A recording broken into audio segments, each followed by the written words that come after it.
अस्सलाम वालेकुम नाज़रीन, प्रोग्राम हेल्थ टॉक के साथ मैं आपकी मेज़बान अरसला ताहिर। सेहत ज़िंदगी है, हमेशा से सुनते आए हैं और ये ज़िंदगी जो है सेहतमंद ज़िंदगी के लिए हमें ज़रूरी होता है कि हमारी ख़ुराक बहुत अच्छी हो, हमारी गट में जो खाना हम खा रहे हैं वो बड़ा हाइजीन हो, बड़ा सेहतमंद ख़ुराक हो। और इस सारी ख़ुराक को गट तक ले जाने के लिए जो चीज़ सबसे ज़्यादा कारआमद होती है वो होती है हमारी दांत, हमारा मुँह। इसी के ज़रिए हमारे अंदर जो है वो एक हेल्दी खाना जाता है। लेकिन अगर हम मुँह की ही सफाई नहीं रखेंगे, दांतों की ही सफाई नहीं होगी, तो यहीं से सारे मामलात जो हैं वो ख़राब होना शुरू हो जाते हैं और मामलात सेहत की ख़राबी तक पहुंच जाते हैं। इसी सिलसिले में बात करेंगे। आज हमारे साथ मौजूद हैं कंसल्टेंट डेंटल सर्जन हैं डॉक्टर नुमान शिराजी। अस्सलाम वालेकुम। वालेकुम अस्सलाम। कैसे डॉक्टर साहब आप? ठीक है, बिल्कुल ठीक। अच्छा डॉक्टर साहब, आप तो खैर दांत देख देख के थक गए होंगे। बिल्कुल ऐसा, यही हमारी डेली की प्रैक्टिस है, सुबह से रात तक दांत के साथ इंटरेक्शन होता है। आप समझ भी जाते होंगे गुस्से में दांत दिखा रहे हैं या मुस्कुरा के दांत दिखा रहे हैं। ये वाली चीज़ भी आपको समझ है। वो कहते हैं ना, आंखों की ज़बान समझ आती है, आपको दांतों की ज़बान समझ में जल्दी से समझ और सिर्फ ना सिर्फ ज़बान बल्कि हमें दांत देख के पूरी पर्सनैलिटी और उसकी हैबिट्स का भी पता चल जाता है। ओह माय गुडनेस, कि वो गुस्से में दांत घिसने की आदत है, ग्राइंडिंग की आदत है, या रात को नींद में सोने में दांत ग्राइंडिंग की आदत है, या वो क्या खाते हैं, पान गुटखा छालिया खाते हैं, स्मोकिंग करते हैं, तो दांत खुलता है और हमें सारी चीज़ों का पता चल जाता है। आप पकड़ लेते हैं ये बंदा जो है ठीक नहीं है। बिल्कुल ऐसा। अच्छा सही है। अच्छा, ये अभी आपने बात की ना गुटखे की और खाने पीने की, यहीं से मेरा ख्याल हम शुरू करते हैं। पहले हम बेसिक से आ जाते हैं, जो हम सब की आदत होती है हमारे ख़ास तौर पर पाकिस्तानी घरानों में, जो सुबह का आगाज़ होता है वो चाय के बगैर नहीं होता। और बहुत सारी अम्मियों को ये होता है, वैसे अम्मियों को तो फालतू में भी शिकायत हो जाती है, लेकिन जहाँ बहुत ज़्यादा चाय पी जाती है अम्मी को ये होता है कि दांत ख़राब होने की बहुत बड़ी वजह ये चाय है, ये कॉफ़ी है। ऐसा है? नहीं, ऐसा नहीं है। समहाउ कहीं ना कहीं एट सर्टेन एक्सटेंड ये होता है कि उसके टैनिंग उसकी वजह से हो जाती है, दांतों में एक पिलाहट आ जाती है। वो भी है कि जब बहुत ज़्यादा आप कॉफ़ी यूज़ कर रहे हो या चाय का इंटेक बहुत ज़्यादा हो।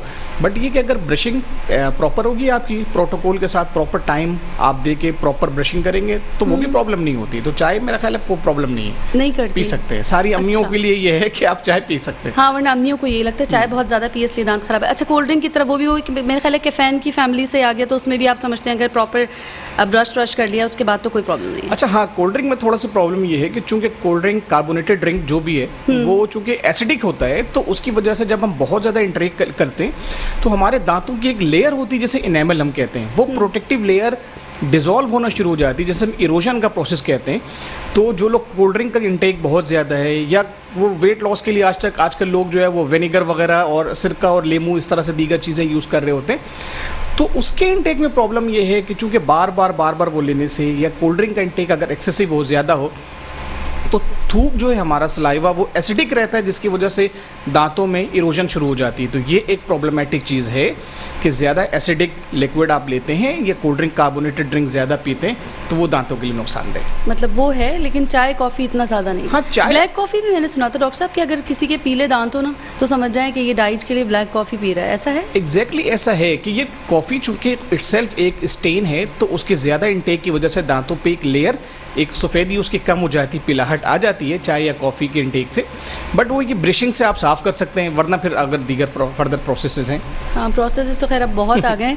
मुझे ऐसा लगता है दांत अब, पहले इतना शायद दांतों को नोटिस नहीं करते थे, अब लोगों में जैसे जैसे अवेयरनेस बढ़ रही है, बिल्कुल तो बहुत ज़्यादा नोटिस करते हैं, मुस्कुराया दांत साफ़ है कि नहीं है साफ़ इसके, और फिर पता भी चल जाता है कि इसके खाने पीने में क्या कुछ। तो उसी तरह से लोग अब कॉस्मेटिक्स, मुझे लगता है कि इसमें ये प्रोसेस जो है ना, जो वाइटनिंग वाला है, ये शायद कहीं ना कहीं कॉस्मेटिक्स प्रोसेस ही है। ऐसा ही है? एग्जैक्टली, बिल्कुल ऐसा है। चूँकि अब तो ग्लैमराइज हो चुका है दौर, अब हर शख्स के हाथ में एक सेल्फी है, एक मोबाइल है और हर वक्त की सेल्फी है, तो हर शख्स चाहता है कि अपनी ब्यूटी को इन्हेंस करे। तो ये बहुत ज़्यादा चीज़ें अब ये ट्रेंड में आ गई हैं कि वाइटनिंग कराना दांतों को, बिकॉज वो कहते हैं ना, एक प्रोवर्ब है कि if you look good you feel good, and if you feel good you play good. तो ये आपकी पूरी पर्सनैलिटी इंसान की दांतों से होती है। एक मुंह खोलते ही आपको पता चल जाता है आपकी पर्सनैलिटी के, दांत लाल पीले दिख रहे हैं या दांत आपके साफ़ हैं, ब्राइट चमकदार हैं। तो ये आजकल मीडिया का दौर है, सारी सेलिब्रिटीज़ दांतों की वाइटनिंग करवाती हैं। इवन विनियरिंग का प्रोसेस है, जो दांतों की अलाइनमेंट और दांतों को बेहतरीन लुक देने के लिए विनियर्स किए जाते हैं। तो ये बिल्कुल है कि एक कॉस्मेटिक प्रोसीजर है। और आजकल, पहले ये एक कॉन्सेप्ट था कि ये कोई एलीट क्लास के लिए ये चीज़ है, अब तो हम देखते हैं नॉर्मल स्कूल कॉलेजेस के स्टूडेंट्स, इवन घरेलू खवातीन पार्टी में जाने के लिए या वैसे ही अपने लुक को, अपने दांतों की ब्यूटी को इन्हेंस करने के लिए ये टूथ वाइटनिंग का प्रोसेस करवा रही होती है। अच्छा, इसके कोई साइड इफेक्ट नहीं है डॉक्टर साहब? नहीं, कोई साइड इफेक्ट नहीं है उसमें। यह कि ये बहुत ज़्यादा फ्रीक्वेंटली नहीं होता।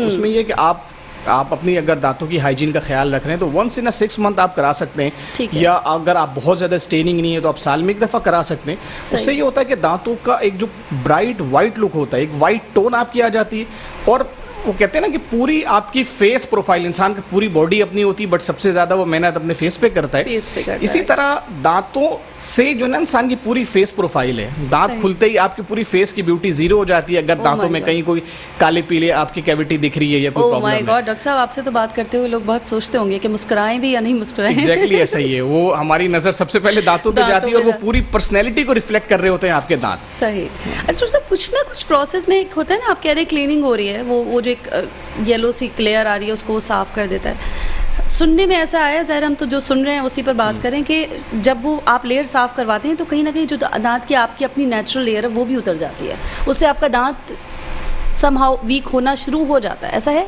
अच्छा, इसमें इस तरह से है कि एट सर्टेन एक्सटेंट हमारे यहाँ चूँकि क्वेकरी भी बहुत ज़्यादा है, अताई डॉक्टर्स बहुत ज़्यादा है डेंटिस्ट के नाम पर, बिल्कुल ऐसा तो ही। उनकी प्रैक्टिस है ये कि वो दांतों को चमकाने के लिए पूरी पूरी लेयर घिस देते हैं दांतों की। बट अगर विद प्रॉपर प्रोटोकॉल्स दांतों की सफाई की जाए, जो स्केलिंग के प्रोटोकॉल्स हैं, तो इसमें माइक्रो एब्रेजन्स भी नहीं आती। मतलब इवन आप जो टिप है जिससे मशीन से आप सफाई कर रहे होते हैं, वो आप शीशे पे ग्लास पे रगड़ के देखें तो उस पर एक एब्रेजन निशान भी कोई नहीं आता। तो Really? इट्स वेरी सेफ, ये बिल्कुल सेफ है अगर प्रॉपर प्रोटोकॉल्स के साथ की जाए।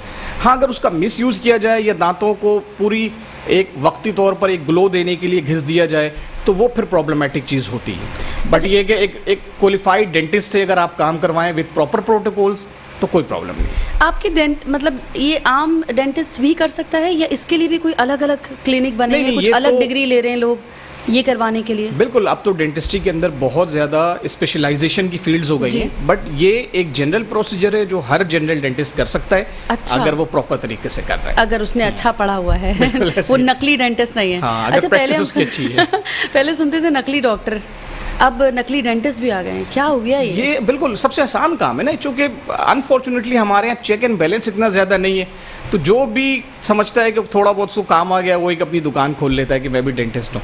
सही। तो चेक एंड बैलेंस हो तो फिर ये चीज़ें कम हो जाए। ये वैसे आप लोगों को ज़्यादा देखना चाहिए, आप लोगों की फील्ड खराब हुई है। बट अथॉरिटी नहीं है ना, ये तो वो लोग अथॉरिटी पे हैं वो ये कर सकते नहीं, हैं। बिल्कुल सही कह रहे हैं। चलिए, ये तो बात कहीं की कहीं निकल जाएगी, हम वापस बिल्कुल। दांतों पर आ जाते हैं। अच्छा, एक टेढ़े मेढ़े दांत होते हैं, उनके भी कुछ सीधे विधे हो जाते हैं, उनका भी कोई प्रोसेस होता है, ज़रा उनका बताइएगा। बिल्कुल, टेढ़े मेढ़े दांतों में ये है कि कुछ हैबिट्स ऐसी होती हैं जो दांतों की इरेप्शन के टाइम, जब छोटी उम्र के अंदर थम सकिंग की हैबिट है बच्चे अमूमन अंगूठा चूसते हैं या कोई वो चुसनी लेने का जो है फीडर के इस्तेमाल से या थम सकिंग से या और कोई दीगर इस तरह की हैबिट है, ज़बान से दांतों को हिलाना, तो उस वजह से ये होता है कि सामने के दांत बाहर निकल जाते हैं। या इवन वक्त पर अगर दूध के दांत सही ना गिरें और एट द सेम टाइम दूध के दांत हैं और साथ साथ पक्के दांत भी इरप्ट हो रहे हैं, तो उस वक्त भी क्राउडिंग हो जाती है। और समाव कहीं ना कहीं ये फैमिली पैटर्न भी होता है, जेनेटिक्स के अंदर भी होता है कि माँ बाप के अगर दांत टेढ़े मेढ़े हैं तो बच्चों में भी आ जाते हैं। तो इसमें यही है कि एक सर्टेन टाइम पीरियड के अंदर छोटी उम्र से ही उसका एक तो प्रॉपर कंसल्टेशन करवाई जाए, उसको चेकअप करवाया जाए, और आपका डेंटिस्ट फिर ये एडवाइस करता है कि किस एज में इनकी ट्रीटमेंट होनी है। उसके लिए ऑर्थोडोंटिक ब्रेसेस का तरीक़ाकार होता है कि हम बैंड्स लगाकर, ब्रेसेस लगाकर दांतों को सीधा करते हैं। अब और एडवांस चीज़ें आ गई हैं, क्लियर अलाइनर्स के ज़रिए। पहले वो कन्वेंशनल तार और ब्रैकेट्स दिखते थे, अब वो चीज़ें भी ख़त्म हो गई। अब सिर्फ एक प्लास्टिक की ट्रे आप पहन लेते हैं और दांत आपके सीधे होने लगते हैं, तो अलाइनर्स वगैरह यूज़ कर सकते हैं। बट ये है कि ये तो ट्रीटमेंट है, अगर आप अर्ली एज से उस प्रॉब्लम को एड्रेस करेंगे राइट टाइम पर, अगर आपको इफ़ यू फील कि क्राउडिंग है बच्चों के मुंह में और डेंटिस्ट को सही टाइम पर दिखाएंगे, तो बहुत सारी चीज़ें खराबी के होने से पहले रोकी जा सकती हैं।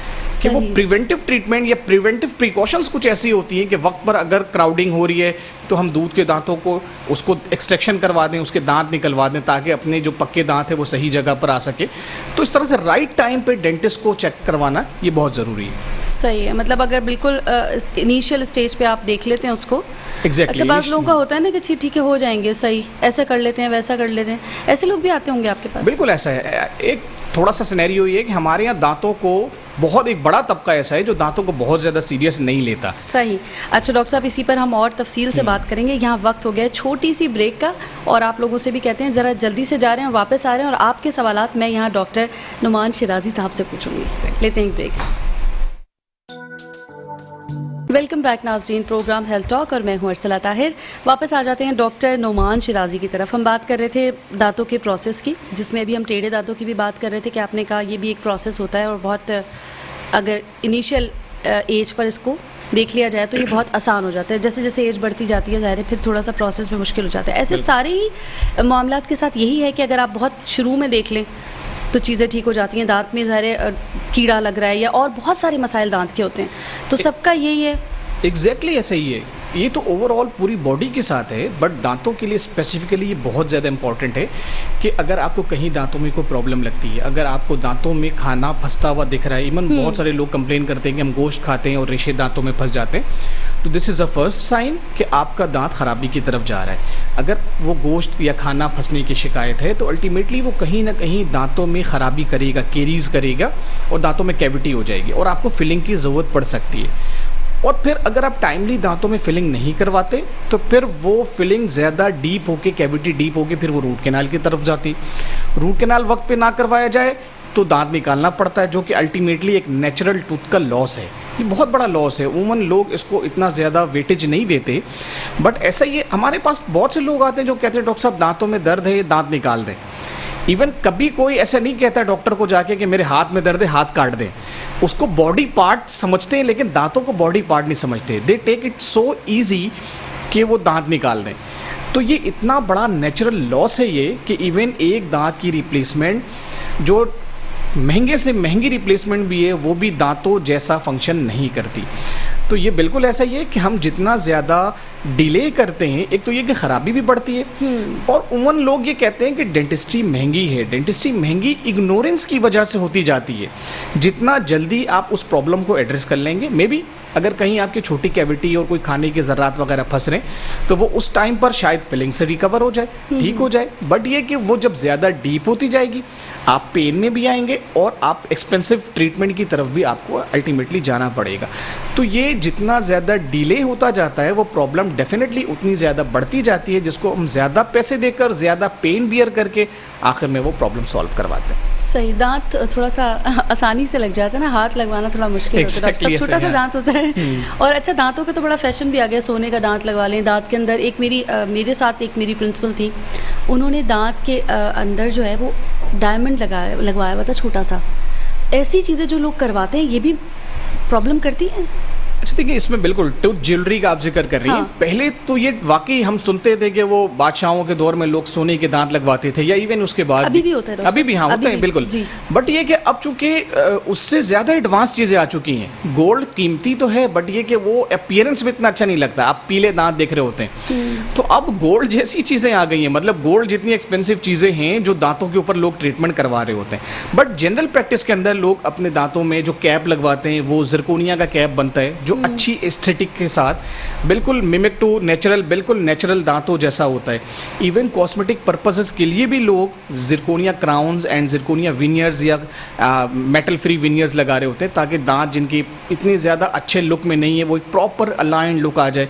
वो मशहूर सेलिब्रिटी और दीगर बहुत सारी सेलिब्रिटीज़ हैं जिन्होंने विनियरिंग करवाई हुई है पाकिस्तान में और इवन बाहर भी। तो ये बिल्कुल होता है ये कि जो ना आप एस्थेटिक पर्पस के लिए यूज़ कर रहे होते हैं। अच्छा, डायमंड है या दीगर और चीज़ें हैं, वो बिल्कुल दांतों के ऊपर एक छोटी सी स्टिक की तरह जो है वो चिपक जाता है। हाँ, वो बिल्कुल वो इतनी प्यारी स्माइल लाइन आपकी क्रिएट करता है कि व्हेन यू स्माइल तो वो आपके दांत एक चमक रहे होते हैं और सामने से एक वो ब्राइट लुक आ रहा होता है। तो बिल्कुल टूथ विनियरिंग ये भी एक प्रोसेस है, टूथ ज्वेलरी का प्रोसेस है, जो कि साइड इफेक्ट है डॉक्टर साहब? नहीं, साइड इफेक्ट कोई नहीं है, बस ये कि आप उसको खाए पिए और उसकी ब्रशिंग करते रहे, सफाई करते रहे, तो ये कि ये बिल्कुल एक अच्छा लुक, एक अच्छी अपीयरेंस देते हैं। अच्छा, वैसे आपका खाने पीने में या दांत की को अच्छी एक लाइफ देने में ये प्रॉब्लम नहीं करेगा?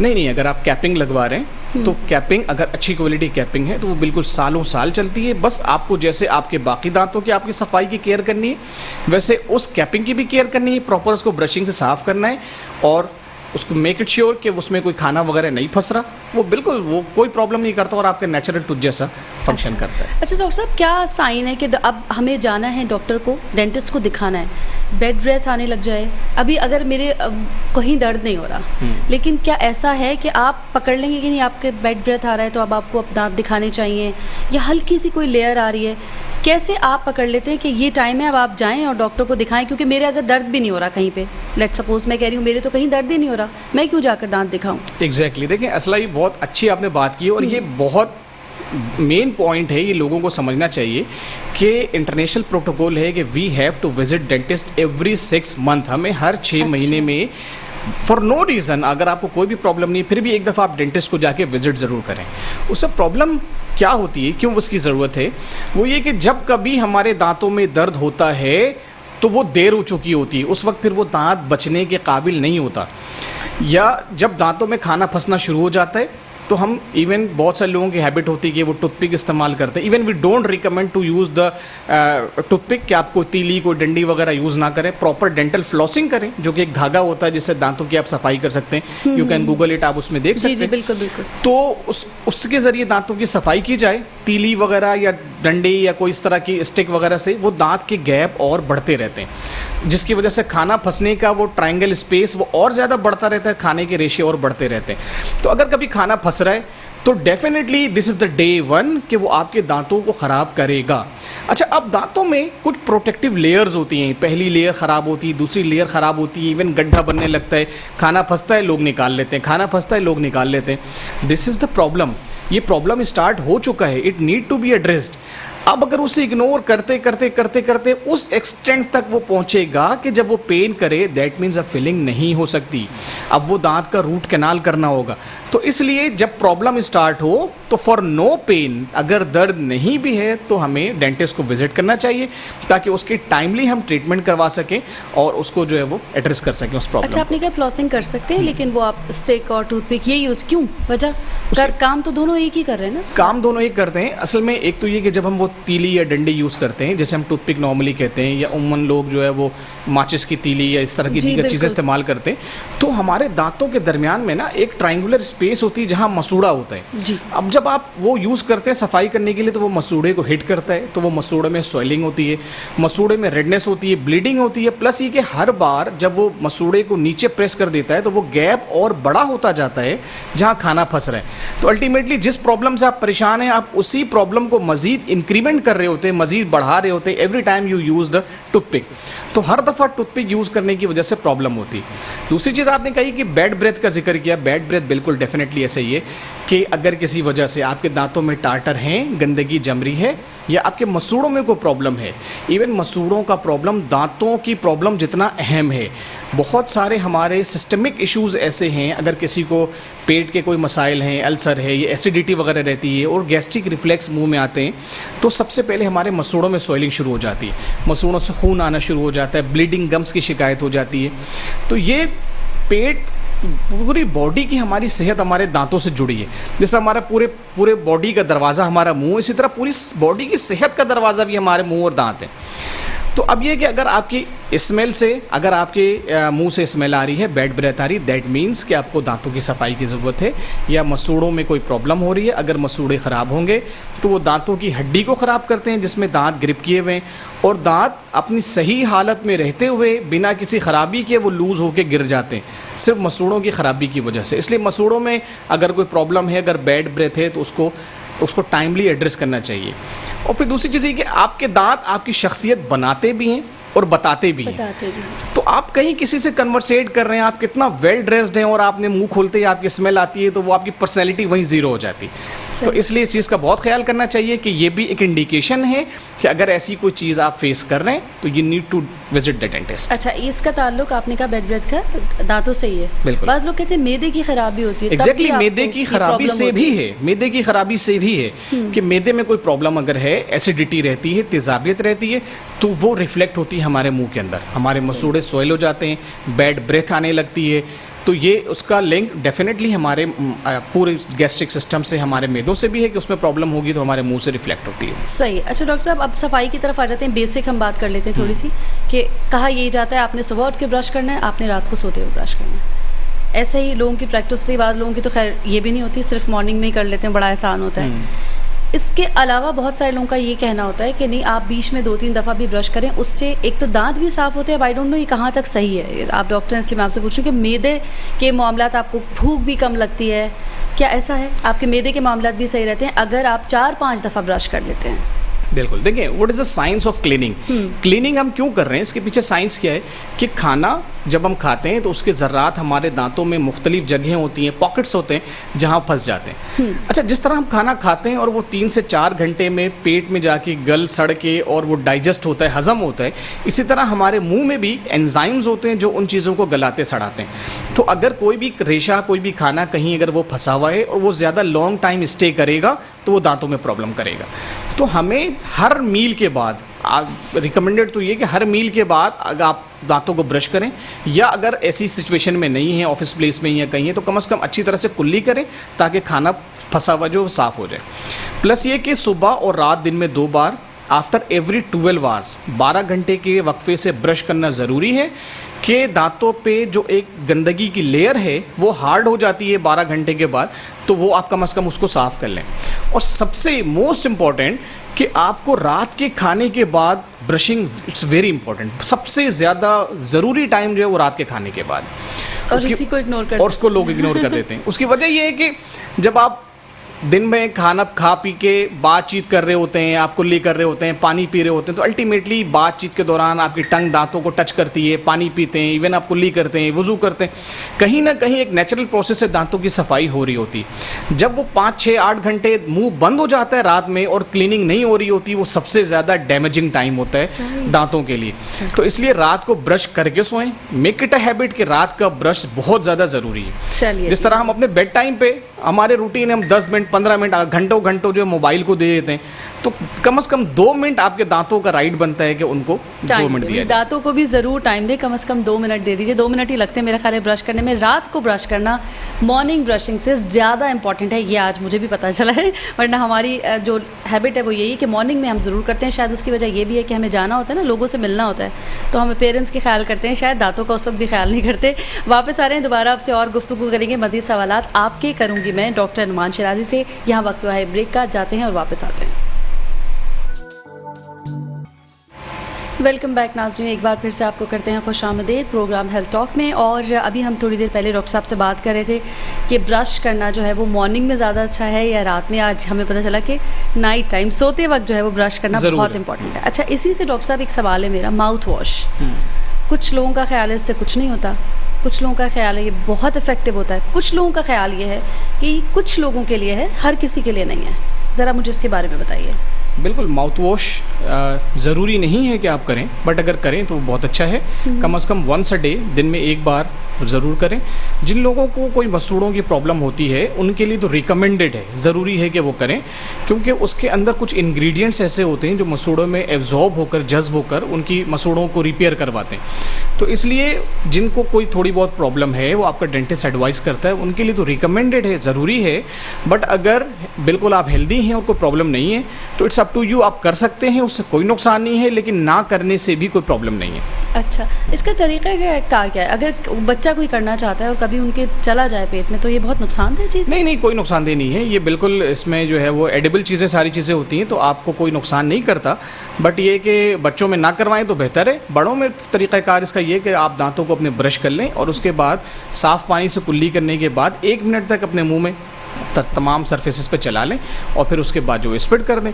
थूकने के बाद 1-2 मिनट तक, 5 मिनट तक दोबारा सादे पानी से ना कुल्ली करें, ताकि जो लगा है मसूड़ों पे, दांतों पे, वो एब्जॉर्ब थोड़ा हो जाए और उसके बाद आप साफ़ कर सकते हैं। वैसे ही ओरल हाइजीन के लिए अच्छी चीज़ है। बिल्कुल, ओरल हाइजीन के लिए अच्छी चीज़ है। टूथब्रश के साथ रिकमेंडेड है कि आप माउथ वॉश कम से कम 1 a डे आप यूज़ कर लें। अच्छा डॉक्टर साहब, जब ये ओरल का प्रॉब्लम होता है तो गले में भी कुछ ज़ख़म या कोई ऐसी चीज़ें हो जाती हैं इसकी वजह से? बहुत रेयर है, इतना कोई ज़्यादा फ्रीक्वेंट नहीं है। ज़बान पे छाले वगैरह हो जाते हैं दांतों की गंदगी से, बट गले का इन्फेक्शन इससे ज़्यादा, इतना ज़्यादा रिपोर्टेड नहीं है। वो अलग थ्रोट इन्फेक्शन वगैरह होता है, लोग उसको रिलेट कर लेते हैं दांतों के साथ, बट ये कि इतना ज़्यादा कॉमन नहीं है दांतों के साथ। मैंने सुना था टॉन्सिल स्टोन्स जो हो जाते हैं गले में, उसकी मेन रीज़न यही होता है कि आपके दांत या आपका मुंह साफ़ नहीं होता, आप ओरल हाइजीन का ख्याल नहीं रखते, तब वो टॉन्सिल स्टोन होता है, जो स्टोन छोटा सा। जी, नहीं, वो ऐसा सच नहीं है। वो टॉन्सिल एक अलग ऑर्गन है जो जिसका एक अलग पूरा सिस्टम है, मैकेनिज्म ऑफ वर्किंग है, तो दांतों से इतना ज़्यादा उसका रिलेशन नहीं है। वो थ्रोट इन्फेक्शन या टॉन्सिलाइटिस की कंडीशन में वो उसकी अलग प्रॉब्लम्स होती हैं, दांतों से रिलेटेड इतना ज़्यादा नहीं है कि वो टॉन्सिल के स्टेन दांतों की वजह से हो। ओरल हाइजीन से नहीं है इसका ताल्लुक, कि वो अलग ही सब कुछ मामला। बिल्कुल, देखिए ओरल हाइजीन का ताल्लुक तो ओवरऑल बॉडी से है, हमारे एंडोकार्डाइटिस भी, दिल का इन्फेक्शन भी मुंह के हाइजीन बेहतर ना होने की वजह से हो जाता है। ये रिसर्च पेपर्स कहते हैं कि दिल की इश्यूज भी, दिल के प्रॉब्लम भी दांतों से रिलेटेड होते हैं। बट एग्जैक्टली स्पेसिफिकली ऐसा नहीं है कि टॉन्सिलाइटिस जो है या टॉन्सिल की प्रॉब्लम दांतों की वजह से। अच्छा, वो मेरी एक फ्रेंड थी, दरअसल उनको टॉन्सिल स्टोन का प्रॉब्लम है। उनको डॉक्टर ने यही बताया कि आप जो है माउथ वॉश यूज़ कीजिए, ओरल हाइजीन का ख्याल रखिए, ब्रशिंग कीजिए, तो ये आपका जो है स्टोन सही हो जाएगा। बट वो उनको करने के बाद भी उनको वो नहीं, उनको चाहिए कि वो प्रॉपर ENT को दिखाएं, जो भी इशू है उसको एड्रेस किया जा सके। सही है। अच्छा, उससे बच्चों की बात कर रहे थे अभी हम, जैसे कि माउथ वॉश की बात कर रहे थे। बच्चे, अगर आपने कहा बड़ों के भी पेट में चला जाए तो ये माउथ वॉश ऐसी कोई प्रॉब्लम वाली चीज़ नहीं है। बच्चों पर ही आ जाते हैं हम। बच्चों में जो टीथिंग का प्रोसेस होता है, जब बच्चे बड़े हो रहे होते हैं, उनके दांत निकल रहे होते हैं, उसमें भी बड़ी कोई पुरानी दादियों वादियों वाली चीज़ें भी चल रही हैं कि कुछ पहना दिया, कुछ खिला दिया, कुछ ऐसा, किसी ने हाथ में वो कुछ ड्राई फ्रूट दे दिया, ऐसी चीज़ें लोग कर रहे होते हैं। ये क्या है, ज़रा इस पूरे को भी ज़रा अच्छे आम वो कहते हैं ना अंदाज में इसको एक्सप्लेन करें। अंदाज में, हाँ, उसमें है ये कि देखिए, जब एक सर्टेन टाइम पीरियड होता है, 6 महीने से 7-8 महीने की उम्र में जब बच्चों की टीथिंग प्रोसेस स्टार्ट होता है, तो बेसिकली दांत जो है वो गोश्त को फाड़ के, हमारे मसूड़ों को फाड़ के वो इरप्ट हो रहा होता है, तो उसके अंदर इचिंग बहुत ज़्यादा होती है। दांतों में एक खारिश जैसी एक इचिंग हो रही होती है, जिसकी वजह से बच्चा बार बार वो अपने एक तो हाथ मुंह के अंदर ले रहा होता है, प्लस उसे जो भी चीज़ मिलती है वो दांतों से रगड़ने की कोशिश करता है और मसूड़ों से रगड़ने की कोशिश करता है, दांत या मसूड़ा। तो इस दौरान वो चूँकि जो भी उसे नियर एक्सेस में जो चीज़ मिलती है वो मुंह में डाल लेता है, तो उसकी वजह से वो जर्म्स का इंटेक बढ़ जाता है बॉडी के अंदर, जिसकी वजह से उस दौरान प्रॉब्लम बच्चों को लूज मोशन के हो जाते हैं। तो आम तौर पर लोग ये रिलेट करते हैं कि दांत की इरप्शन का ताल्लुक इससे है, ऑल्दो इससे कोई ताल्लुक नहीं। बड़ा पक्का बिलीव है डॉक्टर साहब। हाँ, बिल्कुल ऐसा है। मोशन हो रहे हैं, अच्छा। मोशन हो रहे हैं कि दांत आ रहे हैं, बस ये दांत आ रहे हैं। तो इस दौरान हम ये कहते हैं कि आप जब टीथिंग प्रोसेस है, यू नो द एज, तो उस दौरान बच्चों को हर 2-3 घंटे पे हाथ वॉश कराएं, या इवन उनके वाइप करें, हाथ को सैनिटाइज करें या क्लीन रखें, और नियर बाई की जो चीज़ें हैं उसको वो दें, वो साफ़ सुथरी दें, गंदी चीज़ें बच्चा ना उठाए, क्योंकि इसका दांतों से कोई रिलेशन नहीं है। बट ये कि इस दौरान चूंकि डेफिनेटली बच्चा उस चीज़ को फील कर रहा होता है, तो वो हर चीज़ को रगड़ने की कोशिश करता है अपने मसूड़ों से, जिसकी वजह से वो इस प्रॉब्लम के अंदर आ जाता है। अच्छा, दूसरी चीज़ ये कि जब टीथिंग का प्रोसेस हो रहा है, तो एक तो ये कि उस वक्त उसकी हाइजीन का ख्याल रखना, उसको दांतों की क्लीनिंग बहुत ज़्यादा ज़रूरी होती है। प्लस थोड़ी सी अगर बड़ी एज के अंदर हम जाएं, जब मिक्स डेंटिशन का प्रोसेस शुरू होता है, यानी 6 साल की बाद की जो एज होती है, जब दूध के भी दांत मौजूद हैं और पक्के दांत भी इरप्ट हो रहे हैं, उस वक्त भी पेरेंट्स को बहुत एक चेक रखना ज़रूरी होता है कि वो जो जिस जगह से दूध के दांत गिरने हैं और पक्के दांत निकलने हैं, वो अल्टीमेटली जहाँ से पक्का दांत आ रहा है वहाँ दूध का दांत गिरा वक्त पे या नहीं गिरा, या दूध का दांत भी अपनी जगह रिटेन है और साइड से कहीं पीछे से पक्का दांत निकल रहा है, तो फिर वो दांत को क्राउडिंग, टेढ़े मेढ़े करवाता है। तो अगर ऐसी कोई प्रॉब्लम हो रही है तो फिर डेंटिस्ट को विजिट करें। फिर हम प्लान ट्रीटमेंट करते हैं कि वो पक्के दांत के रास्ते में जो दूध के दांत आ रहे हैं उनको टाइमली हम एक्सट्रैक्ट कर देते हैं, निकाल देते हैं, ताकि वो हिंड्रेंस ना हो और वो अपनी जगह पर सही आ सके। तो ये बिल्कुल टीथिंग भी एक बड़ा फेनोमेना है, और पेरेंट्स को बड़ा इस पर लुक रखनी पड़ती है, नज़र रखनी पड़ती है कि कहीं को प्रॉब्लम है तो डेंटिस्ट को चेक करवाएं। बच्चों की पेन को कम करने के लिए कोई नहीं होता आपके पास ट्रीटमेंट? इतने छोटे बच्चे जब इतना पेन में होते हैं, तो वैसे तो बड़ी दवाइयाँ होती हैं भाई, ये खा लें दर्द, लेकिन कोई ऐसा प्रोसेस, कोई ऐसी चीज़? ऐसा जो है ना, टीथिंग में पेन नहीं होता, और इनफैक्ट अगर बच्चों की आप दांतों की ब्रशिंग रखें तो इनफैक्ट थ्रू आउट किसी चीज़ में कोई पेनफुल प्रोसीजर नहीं है। प्रॉब्लम कहाँ होती है कि एक ख़ास तौर पर एक चीज़ जो मैं यहाँ पर आपको एड्रेस करना चाहूँगा, वो ये कि जो बॉटल फीडिंग पे जो मेरे बच्चे होते हैं, या इवन मदर फीड पे जो बच्चे होते हैं, वो जब रात को बॉटल लगाकर सो जाते हैं तो रात भर पूरे मुंह में उनकी मिठास रहती है, और इसकी वजह से ओवरऑल उनके जो ना सारे के सारे दांत एट अ टाइम ख़राब हो जाते हैं। तो ये नर्सिंग बॉटल कैरीज कहलाती है। इसके लिए हम ये रिकमेंड करते हैं कि रात को जब आप फीडर बच्चों को पिलाएं तो पानी का फीडर साथ रखेंगे, उसको पानी का फीडर दूध के बाद पिला दें, ताकि कम से कम वो रिंसिंग हो जाए, वो साफ़ हो जाए, ताकि वो प्रॉब्लम उसे ना। जल्दी से बता दें डॉक्टर साहब, छोटे बच्चों को जब उनके दांत आ गए, अब उनको ब्रशिंग पर कब लाना है, खुद से वो टीथ ब्रश करना शुरू करते हैं? 2 से 2.5 साल की उम्र में बच्चों को ब्रशिंग सिखाएं, अपने साथ वॉशरूम में लेकर खड़े हों, आप खुद भी ब्रश करें और वो बच्चे भी देखकर ब्रश करेंगे। उनकी वीडियोस होती है छोटी हमारे पास, जो हम टैब में उनको दिखाते हैं कि हाउ टू ब्रश, कैसे ब्रश करना है। कोई खास किस्म का उनके लिए लिया जाए? छोटे हेड का बच्चों का ब्रश होता है। अच्छा। और सबसे मेन चीज ये कि आप ब्रश करेंगे तो बच्चा ब्रश करेगा, आप बच्चे को कहें कि ब्रश करें तो वो कभी नहीं करेगा, तो वो देखेगा पेरेंट्स को ब्रश करते हुए, तो ही वो ब्रश करेगी। बिल्कुल, बच्चे जो हैं वो देख कर ही काम बिल्कुल करते हैं। नहीं। कभी भी ऐसा नहीं हो सकता कि आप उन्हें कहें पढ़ो पढ़ो पढ़ो वो पढ़ने लग जाएंगे। आप पढ़े होंगे तो वो पढ़ने लगेंगे। वो देखते हैं प्रैक्टिकल क्या हो रहा है और उसी पर अमल करते हैं। डॉक्टर साहब, बड़ी अच्छी गुफ्तगू रही आपसे और बहुत ज़बरदस्त बात जो मुझे आज पता चली कि आपको कोई दर्द नहीं है दांतों में, कोई तकलीफ नहीं है, फिर भी आपको 6 महीने में डॉक्टर डेंटिस्ट को दिखाना ज़रूरी है। मैंने कहने वाली थी डॉक्टर नवान शराजी को। खैर, एनीवेज, तो आपने डेंटिस्ट को ज़रूर दिखाना है। एवरी 6 मंथ आप कह रहे हैं आपको दर्द नहीं है तब भी। और ये जो हमारे घरों में बुजुर्ग होते हैं ना, वो स्टिक लेके जो दांत साफ कर रहे थे, वो बिल्कुल ना करें, अपने साथ जुल्म ना करें। 2 नुकसान हो रहे हैं, एक तो दांतों को भी, फिर मसूड़ों को भी बिल्कुल खराबी हो रही है। तो थोड़ा सा इन चीज़ों का ख्याल रखें। बाकी टूथब्रश का रात का टाइम सबसे बेस्ट है, सबसे ज़रूरी भी है, मेरे ख्याल सबसे ज़रूरी है। हाँ, सबसे ज़्यादा इंपॉर्टेंट अगर कोई चीज़ है तो वो ज़रूरी ये है कि आप रात में टीथ ब्रश ज़रूर करेंगे। उम्मीद करती हूँ आज का प्रोग्राम भी आपको अच्छा लगा होगा, सारी चीज़ें आपके लिए फ्रूटफुल रहेंगी, आप भी उस पर अमल करेंगे इंशाल्लाह ताला। अगले हफ्ते आपसे फिर एक और अच्छे से टॉपिक के साथ होगी मुलाकात। डॉक्टर साहब, आपका बहुत बहुत शुक्रिया वक्त देने का। Thank you so much for inviting. Thank you so very much. फिर होगी आपसे मुलाकात। अल्लाह हाफ़िज़।